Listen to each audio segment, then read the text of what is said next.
குறைவான நேரத்திலே ரொம்ப சிம்பிளா ரொம்ப டேஸ்டியான ஒரு lunch box recipe veg pulao கூடவே அதற்கு ஒரு அருமையான சைட் டிஷ் குர்மா எப்படி செய்யலாம்னு பார்க்கலாம். இது ரொம்ப டேஸ்டியா இருக்கும். சட்டுன்னு வேலை முடிச்சுட்டு எட்ட வந்துடலாம். இது இப்போ நம்ம எப்படி செய்யறதுன்னு பார்க்கலாம். வெல்கம் டு டுடே சமையல். முதல்ல அதுக்கு ஒரு குக்கர்ல 1 டேபிள் ஸ்பூன் அளவுக்கு நெய் சேர்த்துக்குங்க.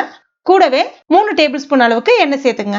இப்போ இது கொஞ்சம் காஞ்ச பிறகு 2 பிரிஞ்சி இலை, 8 கிராம்பு, 1 டீஸ்பூன் ஜீரகம் சேர்த்துக்குங்க. இப்போ இதெல்லாமே கொஞ்சம் பொரிஞ்சு வந்த பிறகு ஒரு மீடியம் சைஸ் பெரிய வெங்காயத்தை நீல வாக்குல கட் பண்ணி எடுத்துருக்கேன் சேர்த்துக்கலாம். கூடவே ஒரு 4-5 பச்சை மிளகாய் சேர்த்துக்குங்க.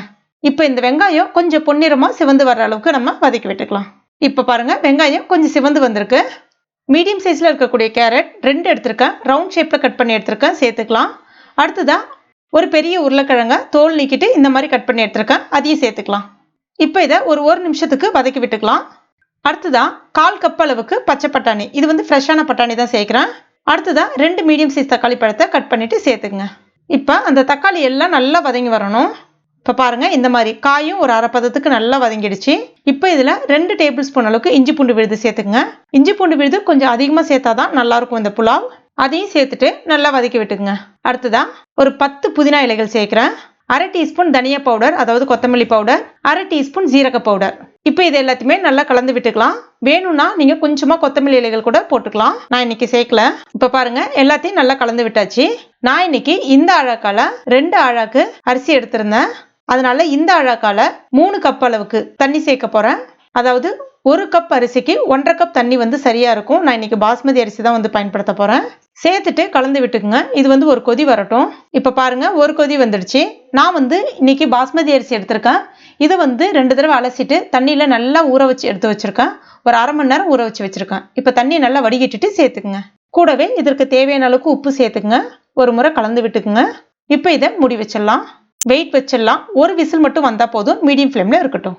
அதுக்குள்ள நம்ம குருமாக்கு தேவையானதை ரெடி பண்ணிக்கலாம். அதுக்கு ஒரு பேன்ல 3 டீஸ்பூன் எண்ணெய் சேர்த்துக்குங்க. கூடவே 1 டீஸ்பூன் ஜீரகம் கொஞ்சம் பொரிஞ்சு வந்த பிறகு ஒரு மீடியம் சைஸ் பெரிய வெங்காயத்தை பொடிசா கட் பண்ணிட்டு சேர்த்துக்குங்க. வெங்காயம் கொஞ்சம் சிவந்து வர்ற அளவுக்கு நல்லா வதக்கி விட்டுக்கலாம். இப்போ பாருங்க வெங்காயம் சிவந்து வந்திருக்கு. இதுல இப்ப ஒரு 2 பச்சை மிளகாய் நீல வாக்குல கட் பண்ணிட்டு சேர்த்துக்கலாம். கூடவே 2 தக்காளி பழம் சேர்த்துட்டு எல்லாம் கொஞ்சம் குழஞ்சி வர்ற அளவுக்கு நல்லா வதக்கி விட்டுக்குங்க. இப்போ இதுல 1 டேபிள் ஸ்பூன் இஞ்சி பூண்டு விழுது சேர்த்துட்டு அதனுடைய பச்சை ஸ்மெல் போற அளவுக்கு நல்லா வதக்கி விட்டுக்குங்க. அடுத்ததா 1 டீஸ்பூன் தனியா பொடி, 1 டீஸ்பூன் மிளகாய் பொடி, 1/2 டீஸ்பூன் ஜீரக பொடி, 1/4 டீஸ்பூன் மஞ்சள் பொடி சேர்த்துட்டு அதனுடைய பச்சை ஸ்மெல் போற அளவுக்கு கலந்து விட்டுக்குங்க. இப்போ இதுல கொஞ்சமா தண்ணி சேர்த்துக்குங்க. ஒரு கொதி மட்டும் வரட்டும். அடுத்ததா ஒரு 4 உருளைக்கிழங்கு அவிச்சிட்டு தோல் உரிச்சிட்டு எடுத்திருக்கேன். இப்போ இந்த உருளைக்கிழங்க ஒரு தடவை கரண்டியை பயன்படுத்தி மசிச்சுக்குங்க. இப்போ பாருங்க இந்த மாதிரி. இப்போ இதை வந்து இதில் சேர்த்துடலாம். இப்போ ஒரு முறை கலந்து விட்டுங்க. மறுபடியும் 1 கப் அளவுக்கு தண்ணி சேர்த்துட்டு கலந்து விட்டுக்குங்க. ரொம்ப தண்ணி சேர்க்க வேணாம் அதில். இப்போ இதற்கு தேவையான அளவுக்கு உப்பு சேர்த்துக்குங்க. கொஞ்சமாக புதினா இலைகள் சேர்க்குறேன், நல்ல நறுமணமாக இருக்கும். இப்போ இது ஒரு 3 நிமிஷம் நல்லா கொதிக்கட்டும். இப்போ பாருங்க நல்லா கொதிச்சிடுச்சு. இதில் 1/2 டீஸ்பூன் கரம் மசாலா பொடி, ஒரு 1/4 கப் அளவுக்கு தேங்காவை அரைச்சி எடுத்து விழுது வந்து சேர்க்குறேன். சேர்த்துட்டு ஒரு முறை கலந்து விட்டுக்குங்க. இது வந்து கொஞ்ச நேரம் கொதிக்கட்டும். இப்போ பாருங்க ஓரங்களில் லைட்டாக எண்ணெய் பிரிஞ்சு வர ஆரம்பிக்கும். சூப்பரான குருமா வந்து ரெடி ஆயிடுச்சு. நல்ல மனம் வந்துக்கிட்டே இருக்கு. அவ்வளோ டேஸ்ட்டாக இருக்கும் இது.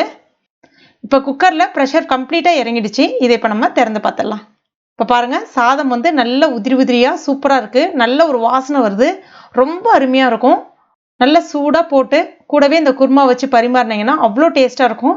இல்லைன்னா இது வந்து ஒரு லஞ்ச் பாக்ஸாக நீங்கள் பேக் பண்ணி கொடுத்தீங்கனாலும் நல்ல மதிய நேரத்துக்கு சாப்பிட்றதுக்கு சூப்பராக இருக்கும். கண்டிப்பாக நீங்கள் ட்ரை பண்ணி பாருங்க.